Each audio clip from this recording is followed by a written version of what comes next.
Diyos marahay na hapon sa endogabos mga tugang. Welcome once again sa satuyang programang Marhay na Hapon with Father Butz Bombase OP. Ngunya na aldaw ning Lunes, ika-28 kang bulan ning Hunyo 2021. Madalion talaga ang panahon, tirang aldaw na nasana, sarong maabot na naman ang bulan ning Hulyo. No? Madalion talaga. Ay, by the way, sa aga, ipangadyi nindo po ako sa kuyang isisilibrar ang ika-37 years sa pagkapari ko po. 37 na po, 37 anyos na po ako sa pagiging padi. Ano? And siyempre, bukas isishare ko po sa indo ang sakuyang mga karanasan bilang padi. Ano? Of course, from day one, hindi naman. Halawigon na yan. Di kita kaya ang sarong oras. Anyway, mga kaibigan, please pray for me that I would be always a good and faithful priest. A good and faithful servant of Jesus Christ. Ano? Para makapaglingkod po ako sa Diyos at sa inyong lahat. Anyway, mga kaibigan, sana kadako na naman kamong maukudan sa satuyang programa mo niyan na Marhay na Hapon with Father Butz. By the way, ini satuyang program mo niyan ay recorded kasi maabot pa sana ako sa tiyan na hapon. Ano? So, sana mga tugang magayon ang sa indong pagmati, ano? At di kita ng God mawala ng pag-asa at tiwala sa Diyos. Okay mga tugang, bago tayo magpadagos ka sa tuyang programa, ibahanin do muna ako sa pagpapangadyi ka sa tuyang paboritong pangadyion na memorare. Sa ngalan ng Ama at ng Anak at ng Espiritu Santo. Amen. Alalahanin mo, o kabanal-banalan Birhen Maria, na walang sino man humiling ng iyong kalinga at tulong na hindi mo tinugunan.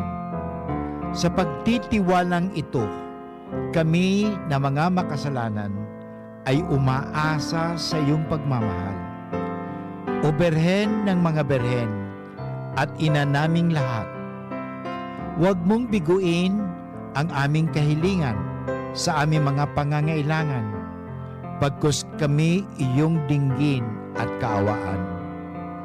Mahal na Birhen Maria, pakiusapan po ninyo ang inyong anak na si Jesucristo, na aming Panginoon at tagapagligtas, na bindisyonan niya po ang himpilang ito ng DCGB, ang may-ari, ang nangangasiwa o namamahala, ang lahat ng mga nagtratrabaho at lahat ng mga tumutulong at lalong-lalo na rin ang lahat ng mga tagapakinig ng himpilang ito ng DCGB. Nawa, iligtas niya po kami sa anumang kapahamakan, sa anumang kasalanan, at lalong-lalo na sa COVID-19, upang kami maging kasangkapan sa pagpapalaganap ng iyong kaharian dito sa mundong ito sa pamagitan ng pagbibigay ng impormasyon at lalong-lalo na sa pagpapatibay ng mga kalooban at ng mga kapatid namin na taga-subaybay ng pagbibigay namin ng inspirasyon. Nawa, tulungan niya po kami sa anumang aming sasabihin, sa anumang aming gagawin. Dahil gusto namin gawin ang kalooban ni Kristo na aming Panginoon at tagapagligtas. Tulungan niya po kami. Palakasin niya po ang aming kalooban. Lalong na sa panahon ng may pandemya, sa panahon ng may takot, bigyan niya kami ng tibay ng kalooban, upang anumang aming gagawin ay maging kapuri-puri at maging kapaki-pakinabang sa lahat ng tagapakinig at ng tao. Ang lahat na ito iningin namin kay Kristo na aming Panginoon at tagapagligtas, ngayon at magpasawalang hanggan. Amen. Sa ngalang Ama at ng Anak at ng Espiritu Santo. Amen. Okay, mga tugang, ngunyan na daw sa tuyang pag-urulayan ngani ang magayuno na topic. Ano? Ano ang topic mo, Father, ngunyan aldaw? Siyempre, palaging hango yan sa mabuting balita ng Panginoon. So, ano talaga ang marhay na bareta ngunyan aldaw? Ang marhay na bareta ngunyan aldaw hango sa Ebanghelyo ni San Mateo, Kabanata 8, talata 18 hanggang 22. So chapter 8 of Matthew verses 18 to 22. Ito po kasi ang panahon na kung saan si Kristo nagtuturo girares sa iyang mga alagad. Ano? Ang sa tuyang tututukan, iningani, anong klaseng Kristiyano tayo? Anong klaseng tagasunod tayo ni Kristo? Yan ang pag-urulayan ta. Okay? Yan po ang sentro kan sa tuyang pag-urulay. Takadakol baga ang mga sinasabing nagsusunod sa Diyos o nagsusunod kay Kristo, okay? O, taga-sunod. Okay? Yan salitang taga-sunod. Ang iba naman, tagal-tagal sunod. Ang bago susunod, ang tagal-tagal. Ang iba naman, sunod ng sunod, hindi naman iniisip, tanga sunod. Tanga. Dapat sundan mo, alamin mo muna, hindi ka tatanga-tanga, sumusunod ka, hindi mo pala alam, tatanga-tanga.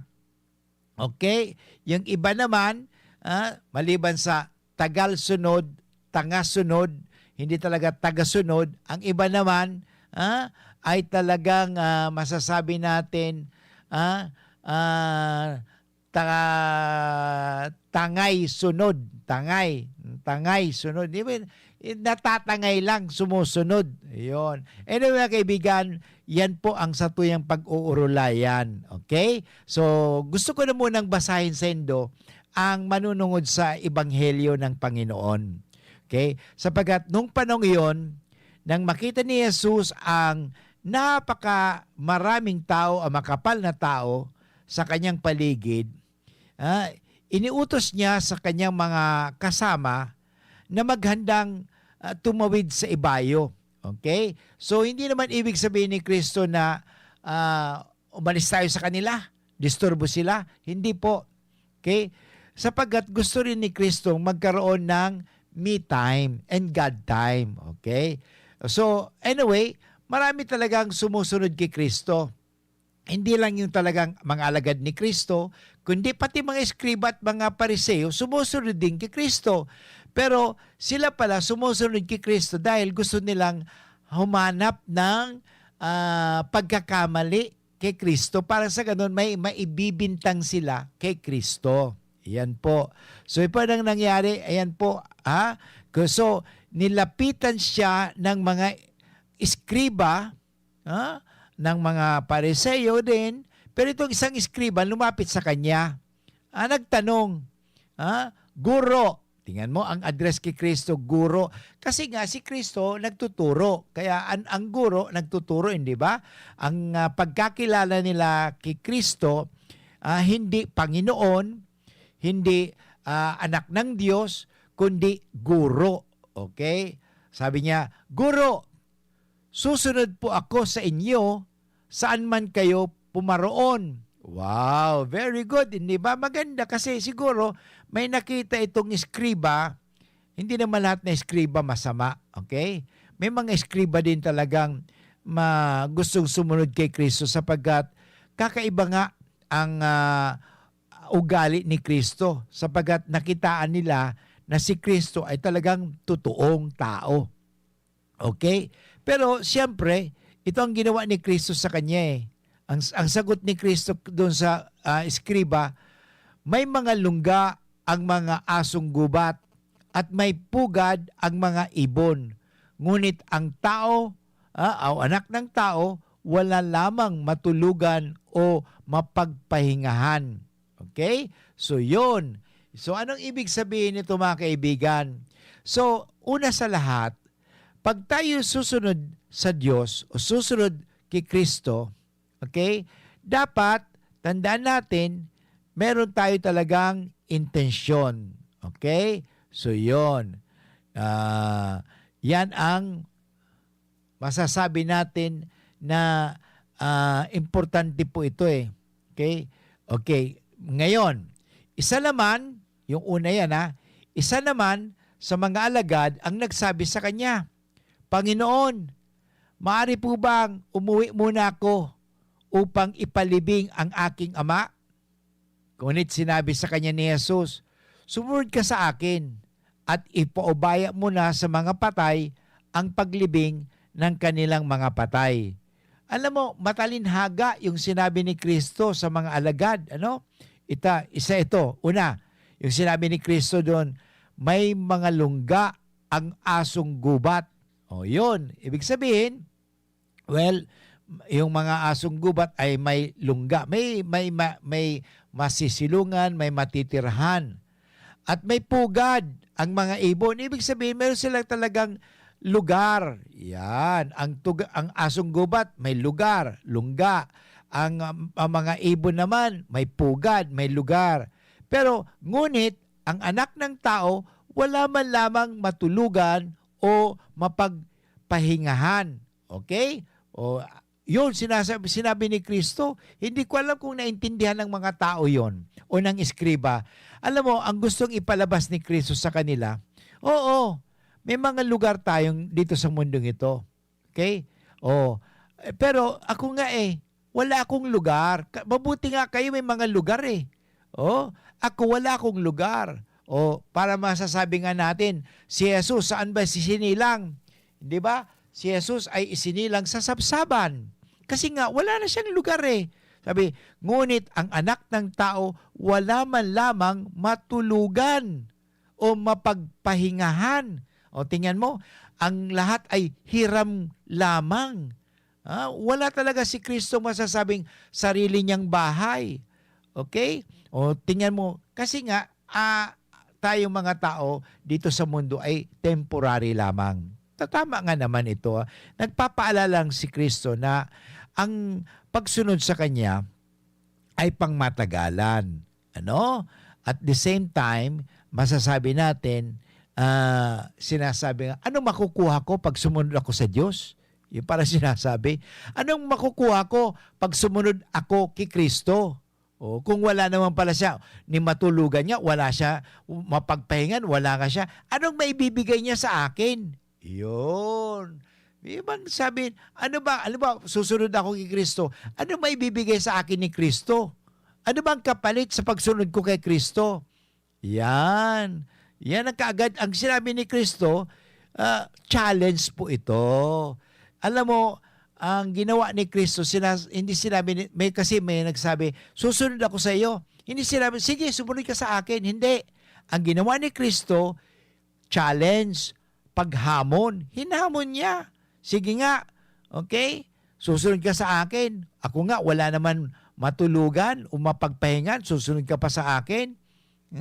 Pero yun, ibig sabihin, challenge po yan. Kasi kung talagang gusto mong sumunod kay Kristo, susunod ka kay Kristo. Okay?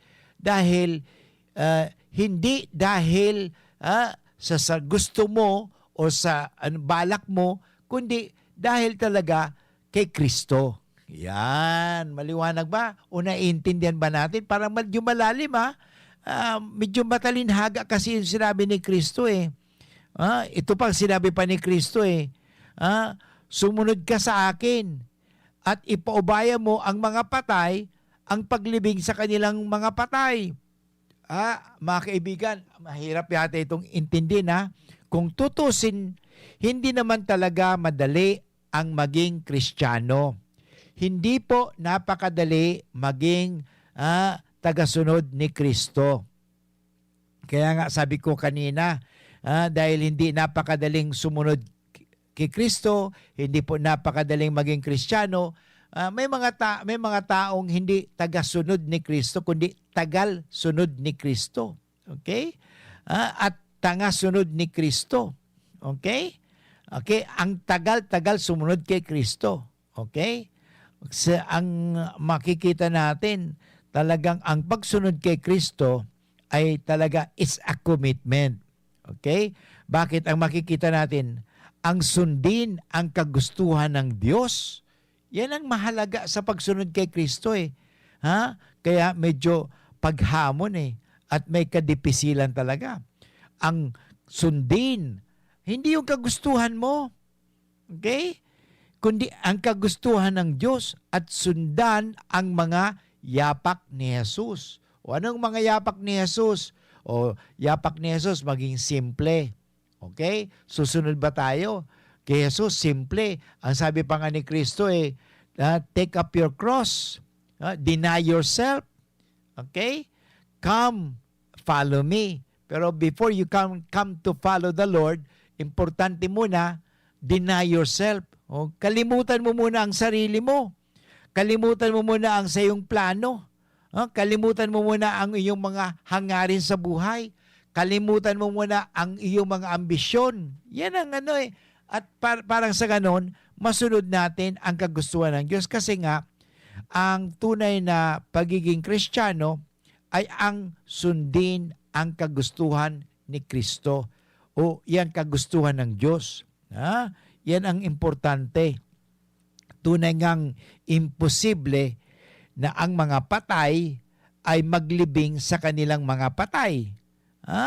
Ano ba ang ibig sabihin nito? Mahirap yating intindihin sa simula, no? Ipapaliwanag ko sa inyo mga tugang. Una sa lahat, ang buhay Kristiyano ay isang buhay, buhay, okay? Hindi po isang patay, okay? Isang buhay, hindi patay na pamumuhay. Yan. Is a dynamic living, okay? Lifestyle, okay? Hindi po papatay-patay na pamumuhay. Dapat talaga may tinatawag natin commitment o may pananagutan. Puno dapat ito ng sigla at pag-asa. Hindi yung sumusunod ka kay Kristo at nasasabi mo, naku, panay naman sakripisyo. Sumusunod ka nga kay Kristo, pero panay reklamo. Pagdarasal na lang, pagsisimba, ang dami mong mga dahilan. Tandaan natin, sabi nga na ang taong may gusto, nakakahanap lagi ng paraan. Pero yung mga taong ayaw, palaging naghahanap ng dahilan. Okay? Excuses. Okay? So, dapat hindi excuses ang dapat hanapin natin. Palagi tayo naghahanap ng, excuse me, sandali lang po, ganun. Hindi dapat. Kasi nga, ang buhay Kristiyano ay isang buhay na pamumuhay. Okay? Hindi patay. Okay? Tatandaan natin yan. Kaya, puno ng sigla at pag-asa. At ito ay paniniwalang kasama natin lagi ang Diyos. Kaya nga madalas sinasabi ko yan sa pagtapos ng ating programa, anak ako ng Diyos. Huwag nating kakalimutan lagi yan.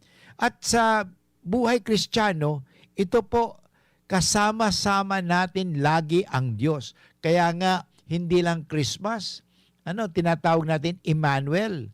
Laging kasama natin ang Diyos dahil ang Diyos ay suma sa atin. Okay? Maliwanag po yan dapat yan Ang Diyos ay suma sa atin. At tayo naman ay suma sa Diyos. Yan ay mahalaga.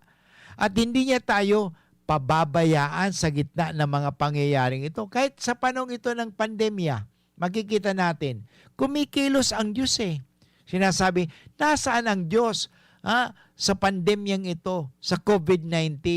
Nasaan ang Diyos? Nandito, kasama natin. Kasama-sama natin. Siya po ay maaring yung nurse. Siya po ay maaring doktor. Siya maaring po nag-aalaga sa iyo. O kung hindi, nandyan ang Diyos sa iyo na nakikiisa ka sa paghihirap. Kung may sakit ka tulad ni Kristo, okay? Na naging tao at naranasan ni Kristo ang paghihirap ng tao. Yung sugat ni Kristo sa krus. So, ibig sabihin, yung kahirapan, yung pang-iinsulto, yung iniwan siya, yung iniwan talaga siya, Yung talagang mahirap yun mga kaibigan. Pero alam mo, ang ginawa ng Panginoong Jesucristo, malaki ang pananalig niya sa Ama. Sabi niya, Ama ko, alam ko na hindi mo ako pinababayaan. Although sinabi ni Kristo, Ama ko, bakit mo ako pinababayaan? Pero hindi po yung paghinagpis o reklamo. Yun lang ay talagang sinasabi ni Kristo na minsan napapansin na talaga natin ang nakikita ka lang natin kasi ang ating mga sarili. Yon. Minsan, hindi natin nakikita ang Diyos eh. Ang palaging nakikita natin, sarili natin. At pag nakikita natin ang ating mga sarili, yun, nangihina tayo. Pero kapag madalas makikita natin ang Diyos, tayo ay magiging masigla at tayo ay lalakas. Anyway, mga kaibigan, babalik po ang iyong lingkod pagkatapos ng mga paalala. Enjoy 1050 pack sa Good Quincena Swak. Weh, sobra gabi ko'y pakno.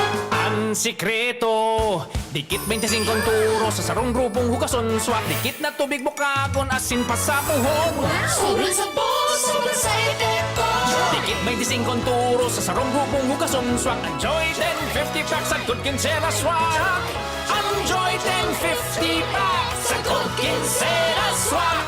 15-day mileage claim is based on quantitative consumer usage test. Joy Quincenas Pack, only 1050 SRP. Inihahandog ng Goldshine Pharmaceuticals Incorporated ang Magkape at Magkamilyon sa Jim's Coffee Raffle Promo. Ang isang entry ay dapat may kalakip na 5 sachets. Any combination ng alingmang Jim's Coffee product. Ang mga promo purchase na ilalakip ay dapat may expiry year na 2021 onwards. Ilagay sa puting sobre kasama ang pangalan, edad, kumpletong address, contact number, firma. Kung anong Jim's Coffee variant ang inilakip, ang pangalan ng tindahan kung saan binili ang Jim's Coffee at ang promo title. Ihulog ang mga entries sa mga partner outlets nationwide. Magkakaroon ng preliminary draw kung saan 6 ang pwedeng manalo ng 100,000 pesos at 27,000 pesos sa bawat partner outlet. Ang grand draw ay sa December 22, 2021 kung saan isa ang maswerteng mananalo ng 1,000,000 piso. 1 million pesos. Ang kanyang partner outlet ay magkakamit ng 100,000 pesos. Mayroon ding 27 winners ng 27,000 pesos each. Magkape at magkamilyon sa Jim's Coffee Raffle Promo. See posters and print ads for more details. Promo period is from April 9 to December 5, 2001. Per DOH FDA CFRR permit number 0133 series of 2001.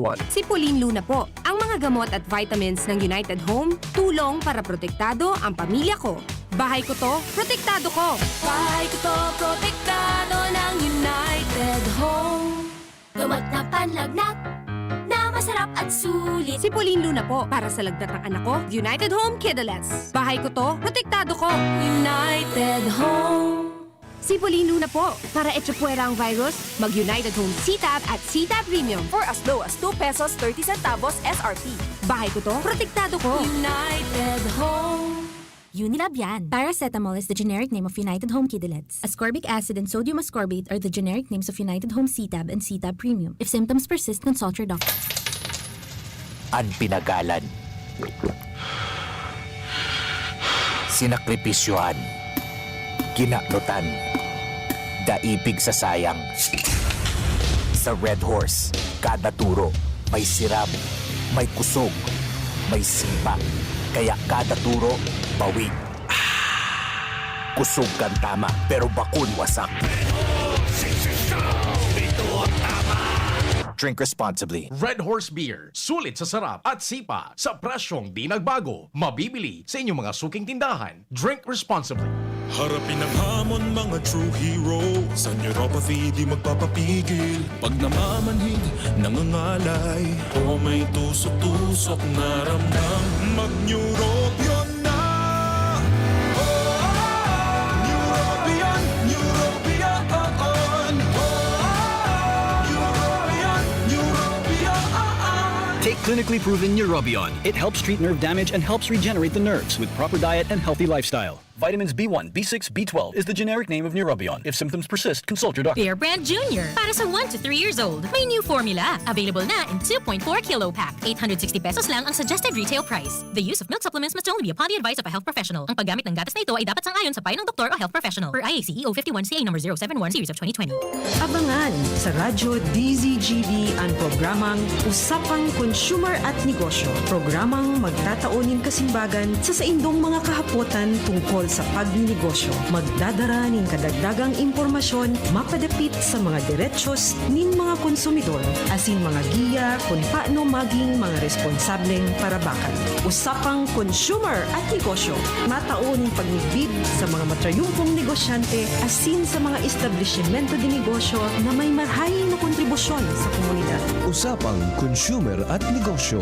Madadagog na kada ikatulo asin ultimong biyernes kan bulan alas 11 nin aga sagod alas 12 nin udto sa laog kan programang Aramon Yato. Usapang consumer at negosyo. Ihahatod sa indog kan Department of Trade and Industry Region 5 asin kan DCGB. Usapang consumer at negosyo. Abangan.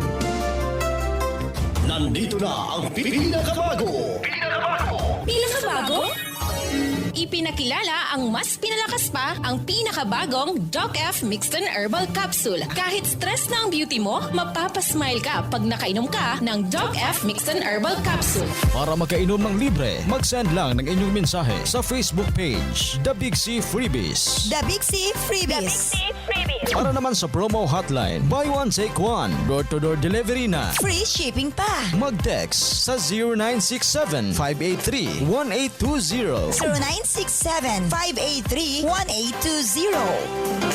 Experience Converge Pure Fiber Internet in your homes and in your business now. Upgrade your home internet experience with our premium fiber internet plans. The Fiber X. Fast, reliable, and no data cap. Pure Fiber Unlimited Internet Connection for your small businesses. The Microbiz. We also have our Converge iBiz for better speed and a more reliable network to optimize your business operations. iBiz 10 Mbps at 4,000 pesos. iBiz 20 Mbps at 6,000 pesos. iBiz 30 Mbps at 9,000 pesos. iBiz 40 Mbps at 12,000 pesos. And iBiz 50 Mbps at 15,000 pesos. Visit our authorized resellers or contact 0951 016 8980 0935 246 2600 for more details. Experience better with Converge Pure Fiber Internet now. Tara naman sa malubago, nagkasurundo mga miyembro, malangani naging ang grupo, nagkaurisad, may pag-asenso.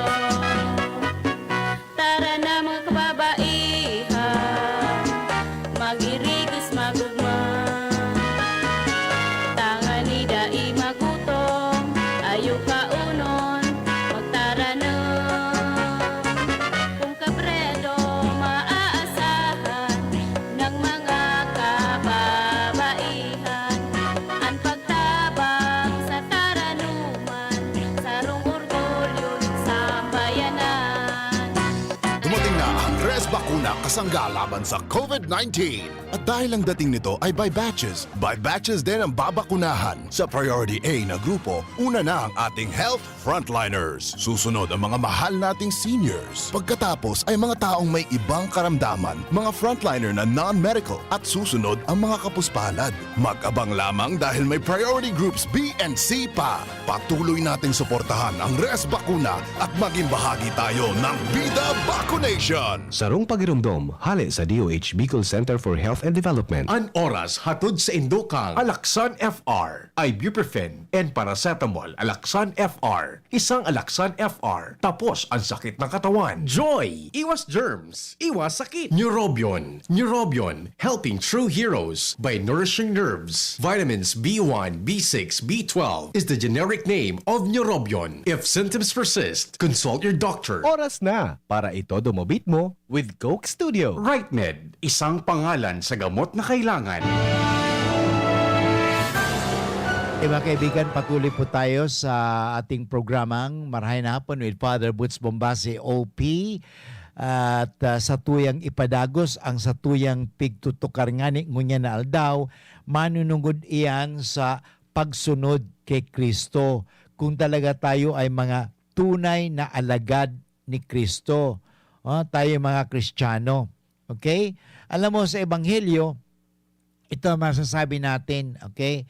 Na kinakailangan talaga ang tinatawag natin commitment. Okay? Commitment, yung pananagutan. O tingnan mo sa salitang pananagutan, anong ibig sabihin? Nandoon ang pagsagot. Okay? So mananagot tayo, sasagot tayo.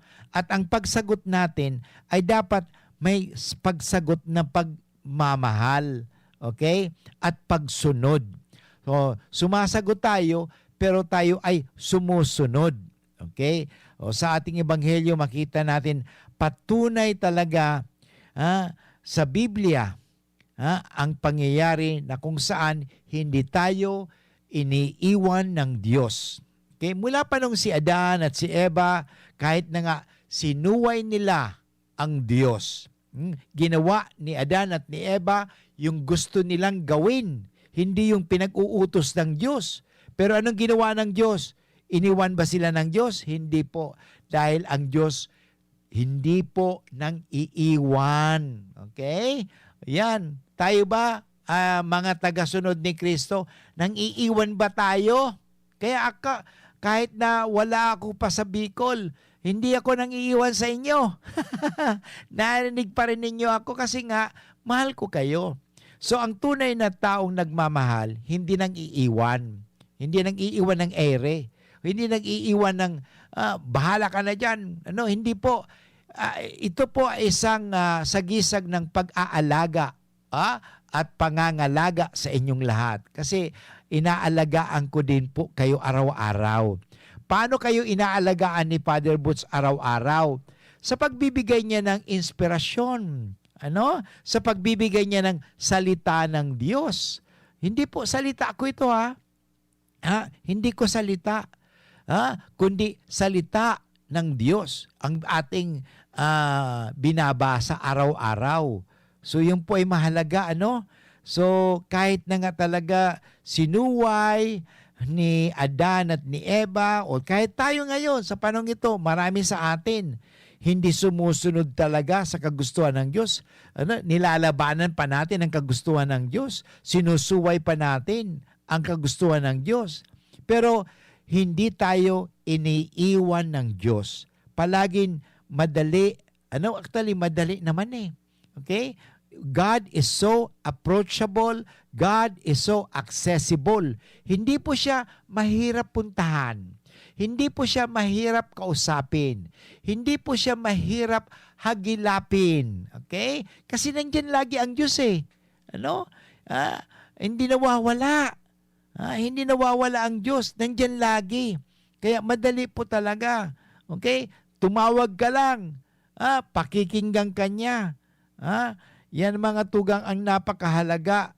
Hindi iniwan ng Diyos ang mga tao. Si Adan at si Eva kahit na sinusuway natin ang Diyos. At pinili pa, actually, nila Adan nga, ang bunga ng puno ng mabuti at masama. Tingnan natin. Pero hindi iniwan ng Diyos. Tingnan natin sa history of salvation. Kahit na talaga ang tao ay nagkasala, hindi iniiwanan ng Diyos ang tao. Okay? Kahit yung mga Israelites, pagkatatapon niya sa Babylonia, okay, sa Iraq, ngayong panahon ito, ang Babylonia pala, Iraq.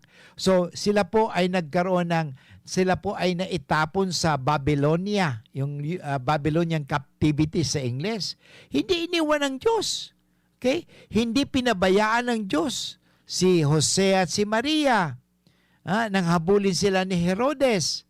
O sa gayon din, hindi nang iiwan ang Diyos sa atin. Kaya palagi nandyan ang Diyos eh.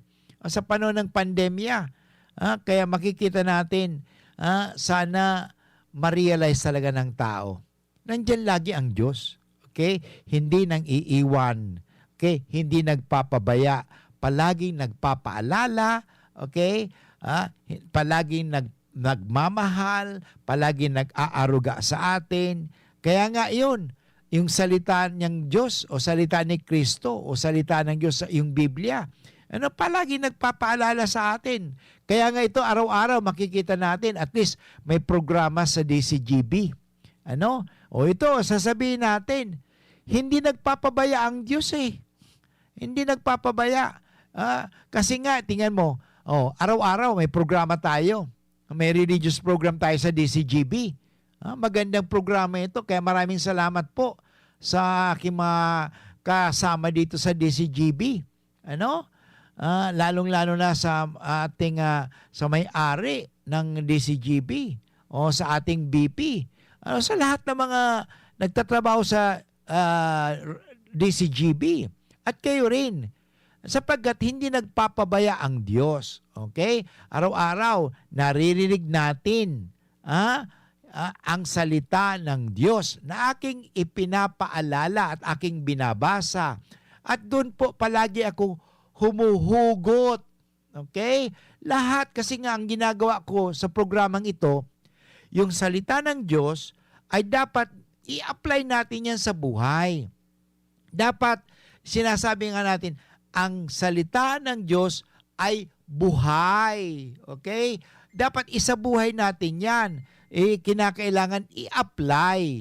Kaya nga ito, for example, paano natin, Father, i-apply, okay, ang salita ng Diyos, ang mabuting balita sa araw na ito, sa ating buhay pang araw-araw. Ito nga, tanungin natin ang ating mga sarili, anong klaseng tagasunod tayo ni Kristo? Yan. Tayo ba ay tapat na tagasunod ni Kristo? Okay? O susunod lang tayo kay Kristo sapagat mayroon tayong nakukuha? Yan. At yun nga, at the same time, sinasabi ko sa inyo mga kaibigan, na hindi tayo talaga pinababayaan ng Diyos. Okay? So palagi ang Diyos na kasama-sama natin. Hindi nang iiwan ang Diyos. Okay? So yan ang importante. Kaya sana wag din natin iwanan ang Diyos. Okay? Baunin natin ang kanyang salita. Okay? Dalhin natin ang Diyos sa ating trabaho. Alam mo, sa UST Legazpi Hospital, dahil po ako ang chaplain dyan, nagkaroon kami ng retreat. At ang tema ng retreat namin is faith at work. Yung pananampalataya o ang paniniwala na buhay. Kasi minsan, hinihiwalay natin. Ang tawag nga natin yan, split Christianity. Dapat hindi split. Mahilig tayo palagi mag-split. Ang tawag, double standard. Pangit po kasi pag split, double standard. Mahirap po yan. Duplikara yan. Hindi dapat ganyan. Ang importante, yung pananampalataya natin sa Diyos, nakikita rin yan sa ating pamumuhay. Masigla ang ating pamumuhay. Faith at work. Okay, so paano masasabi natin ang pananampalataya natin, dali natin sa trabaho. Okay? Kasi sinasabi nila, pag nagtatrabaho na tayo, hiwalay na ang paniniwala o ang pananampalataya natin sa Diyos. Hindi dapat. Halimbawa, kung talagang Kristiyano ka, kahit saan ka naggumagawa, dapat makikita pa rin sa iyo ang iyong pagiging Kristiyano. Saan gawain mo? Kasi minsan, hinihiwalay nga natin eh. Sabihin natin, ay hindi pwede. Kunyari, kasi pag nagtatrabaho ako, dapat hindi nila makita ang aking pagiging Katoliko. Ay hindi po yan eh. Mali po yan. So makikita pa rin nila ang aking pagiging Katoliko. Not necessarily sasabihin ko, maging Katoliko ka, tulad ko. Hindi yung ganon. Ipakita mo ang mabuting halimbawa para masasabi nila, anong pagkakaiba niyang taong yan? Kakaiba siya. Yun. Magtataka sila sa iyo. At dahil nagtataka sila sa iyo, dahil sa pagkakaiba mo sa kanila, halimbawa, yung mga ibang kasama mo ay nanglilibak, ay hindi ka sumasama sa panglilibak. Kakaiba kasi. Ayun masasabi natin. Ginagampanan mo ang iyong pananampalataya. Yun. Halimbawa, yung mga kasama mo sa trabaho, sige, mag-ano naman tayo, maglasingan tayo, mag-inuman tayo. Ang ginawa mo, siyempre, kakaiba ka, sa trabaho, siyempre, ang ginawa mo, ay hindi ka nga sumama. Sasabihin, ay, killjoy naman itong taong ito. Ano? Ay, hindi po sa ganon. Ano? Ang ibig sabihin, ay kasi sabi mo, kailangan ko umuwi na sa pamilya. Kasi, hinahanap ako ng mga anak ko. O, siyempre, ganon. Eh, ang problema kasi minsan, ang nabibigyan natin importansya, yung barkada, kaysa yung pamilya. Ay hindi po tama yan. Ano? So, naiiwanan mo ngayon ang pamilya mo. Naiiwanan mo ngayon ang pananampalataya mo, paniniwala mo kasi hinihiwalay mo. Okay? So, alam mo, yan ang makikita natin kay Kristo. Hindi niya iniiwan ang sinumang sumusunod sa Kanya. Okay? So, hindi iniwan ng Diyos Ama si Jesus nang siya ay nakapako sa krus. Hindi niya iniwanan. So in other words, palaging kasama-sama natin. Okay? Ganon din sa ating trabaho. Kasama-sama natin ang Diyos. Okay? Dito sa radyo, hindi ba? O bakit sinasabi mo, ay Brother Boots, bakit ka, pag nagpo-programa sa radyo, bakit ka kinakailangan magdasal? Pwede naman, Father, huwag ka na magdasal sa pag nagpo-programa ka. Alam mo, iba naman ako eh.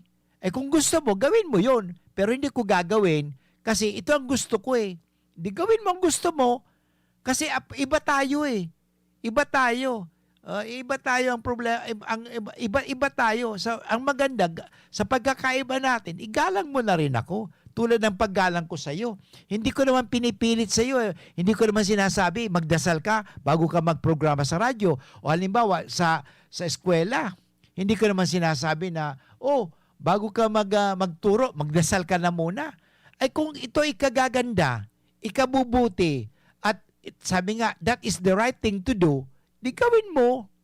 Yun naman, kaya ang palagi kong iniisip, maganda ba kaya ito? Ikabubuti ba kaya ito? O pag sinabing okay, gawin mo. Pero kung sa halimbawa, ikabubuti ba ito? Ikagaganda ba ito? Tama ba ito? At ang sagot sa iyo ay hindi, di wag mong gawin. Alam mo, simple lang naman ang prinsipyo ko sa buhay eh. Number 1, tanungin mo lagi ang sarili mo. Okay? Kasi kasama ito. Hindi mo dapat hiwalayin ang pagiging Katoliko mo o pagiging Kristiyano mo sa buhay dito sa mundo. Kaya nga tayo nabubuhay dito sa mundo bilang Kristiyano sapagkat we have to make a difference. Sinasabi nga make a difference. Kasi kung pare-pareho na lamang, ano pagkakaiba ng Katoliko sa isang tao dito sa mundo na pagano? Walang pagkakaiba, di wala. Sayang lang. Anong klaseng Katoliko ka? Ang tawag niyan nominal Catholic. Ang tawag ko nga dyan, hindi Katoliko, katok ka. Katok ka. Hindi Katoliko, katok ka. Iba po ang Katoliko sa katok ka. Okay?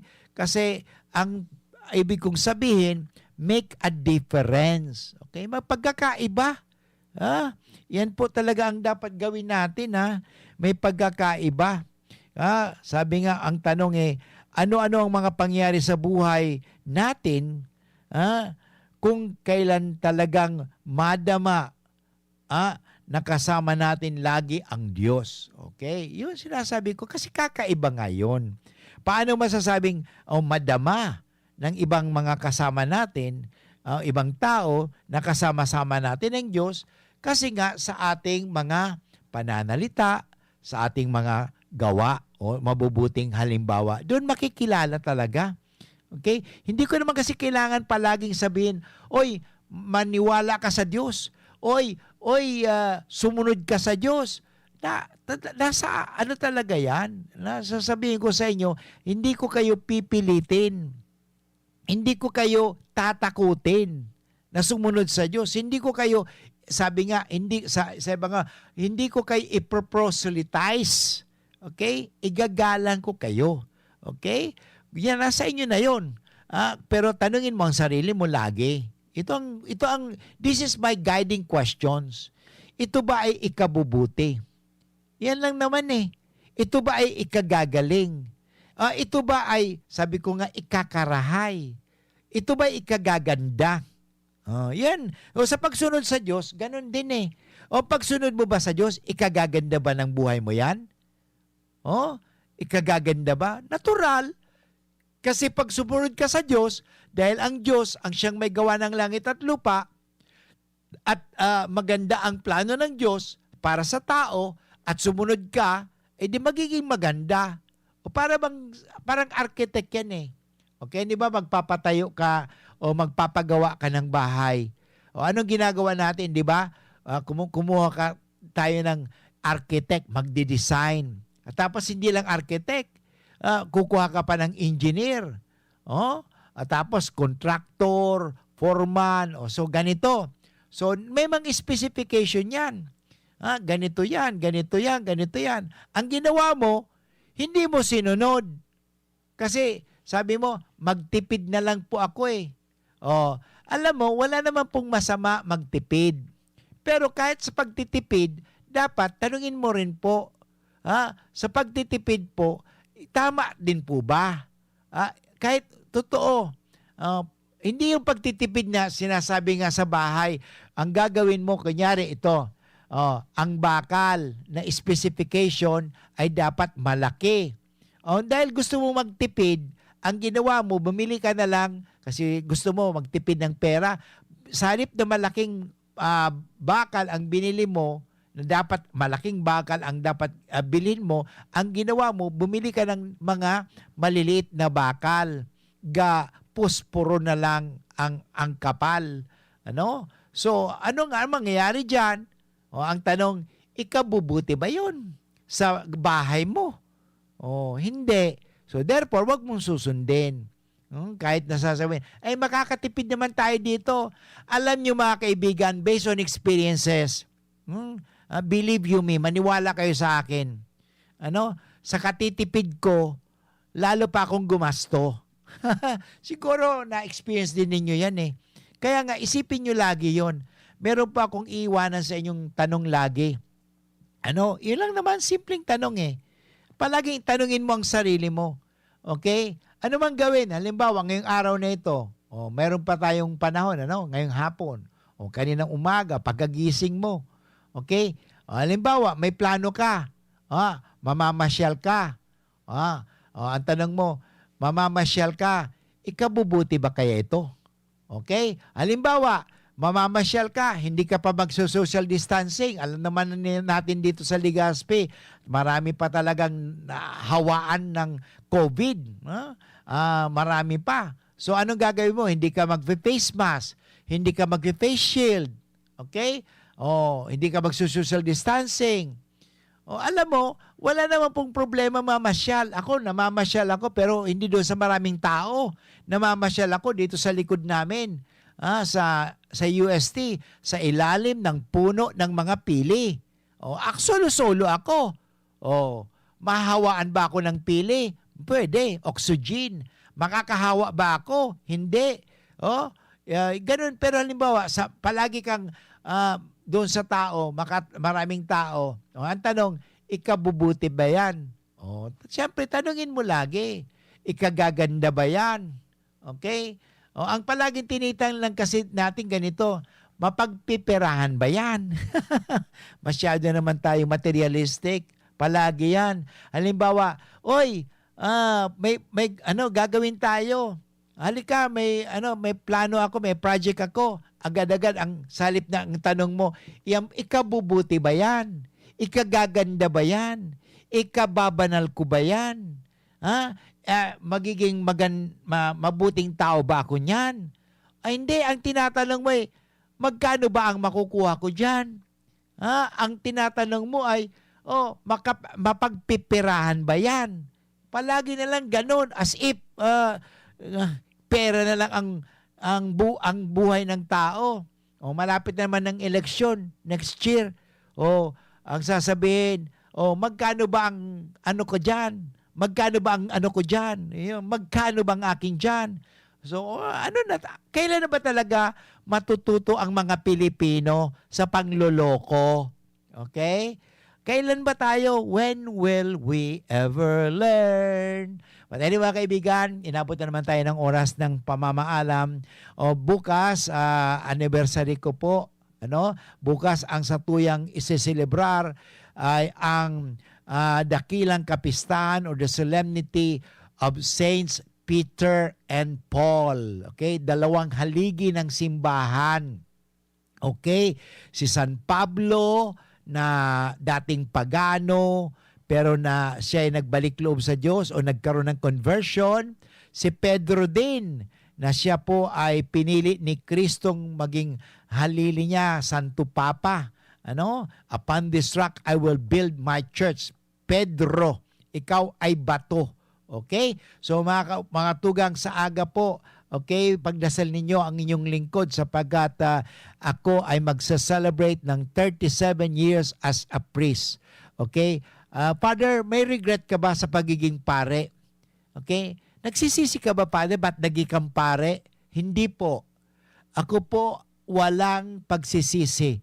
Salamat na salamat ako. Malaking pasasalamat ko dahil po ako naging pare. At dahil naging pare po ako, marami po rin akong natulungan. Siguro kung ako'y nag-asawa, ang tutulungan ko lang siguro asawa ko. Pero dahil ako naging pare, hindi man sa pagmamalaki, marami na rin po ako natulungan. At marami pa ako natutulungan ngayon. Hindi lang sa pera, akala ka sa natin, pag magtutulong ka, pera. Hindi po. Natutulungan ko ang kanilang pamumuhay na sa pamagitan ng pagpapahayag ko ng salita ng Diyos, nabubuhayan sila. Sumisigla ang kanilang pamumuhay. Ganun naman po talaga ang pagiging pare ko. Pagiging pare ko, parang sabi ko nga sa Bicol, parang patibayon ta ang satuyang pagtubod. Ang ating pananalig sa Diyos ay hindi basta maliligalig, kundi talagang matibay. Okay? So ipagnalangin po ninyo ako ipagdasal po ninyo ako bukas. At hindi lang bukas, araw-araw. God bless Father Boots to be a good and holy priest. Yan po. Not simply an intelligent priest, but holy, banal. Banal na pare at mabuting pare. Ano yung pagiging ang galing-galing ko, ang talitalino ko, kung hindi naman po akong mabuti? Okay? Hindi naman po ako banal. Ang importante sa pagiging pare, hindi yung gwapo, hindi yung matalino, hindi maging mayaman, hindi yung ganitong katangian. Hindi. Isa lang talaga ang napakagandang katangian ng pare. Siya po ay katulad ni Kristo. Alter Christos, banal at mabuting pare. Maraming salamat po at tayo ngayon ay magdasal na ng dasal ng kay San Miguel Arcangel. Sa ngalan ng Ama at ng Anak at ng Espiritu Santo. Amen. San Miguel Arcangel, ampunin mo po kami sa labanan at maging bantay ka nawa namin sa kalupitan at sa mga silo ng demonyo. Sugpo'y nawa siya ng Diyos na pinagmamakaawa namin sa iyo at ikaw, prinsipe ng mga hukbo sa langit, sa kapangyarihan ng Diyos, ibulid mo sa kailaliman ng impyerno si Satanas at ang lahat ng mga malulupit na espiritu na gumagala sa sanlibutan at nagpapahamak sa mga kaluluwa. Tulungan po ninyo ang himpilang ito ng DCGB. Nakasangkapanin po ninyo sa pagwaksi ng anumang kasalanan, anumang kasamaan, upang aming ipahayag lagi ang kabutihan, katotohanan, kagandahan, at kaligtasan. Tulungan niya po kami na mapagtagumpayan ang anumang mga masasama. Iadya niya po lagi kami sa disgrasya, sa anumang sakuna, upang kami patuloy na maging kasangkapan sa pamagitan ng pagpapahayag. Tulungan po ninyo kami. Ang lahat nito ay hiningi namin kay Kristo na aming Panginoon at tagapagligtas, ngayon at magpasawalang hanggan. Amen. Sa ngalang Ama at ng Anak at ng Espiritu Santo. Amen. Maraming salamat po sa inyo, Gabos. Diyos mabalas po sa indong mga tugang na naghinanyog ka sa tuyang programang Marhay na Hapon with Father Butch Bombase OP. Sana po tayo ay maging tunay na tagasunod ni Kristo. Maging tapat na tagasunod ni Kristo. Hindi yung mga tagasunod ni Kristo na mahilig humanap ng dahilan. Tayo sana po ay mga Kristiyano, mga Katolikong mahilig humanap ng paraan, hindi ho mga dahilan. Ngayon, sabihin natin ito, anak ako ng Diyos, mahal na mahal ako ng Diyos, susundin ko ang kagustuhan at plano ng Diyos at ang lahat magiging maayos.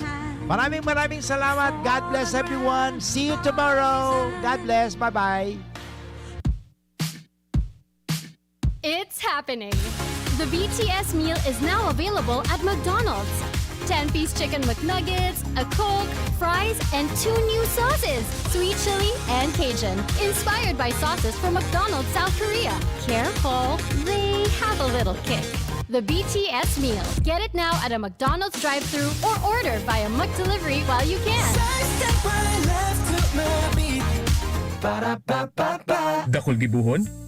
Take Farex Vitamin B1, B6, B12. Tabanganing malikayan ang pangangalambre asin pagkabublay kan isip. Kapag busy, Farex Vitamin B1, B6, B12 oral daw. If symptoms persist, consult your doctor. Farex B Complex. Tulong para iwas ngalay at pananamlay ng isip. Mag-Farex B Complex Daily. Realize true comfort and relaxation at Dorotea Resort and Spa, a perfect venue for family outings, couple retreats, and various functions such as weddings, birthday parties, corporate seminars, and conferences. Dorotea Resort and Spa. We have backpackers room, standard rooms, deluxe, suite, and a penthouse. Also, relax and rejuvenate with our spa's invigorating treatments, services, and facilities. Dorotea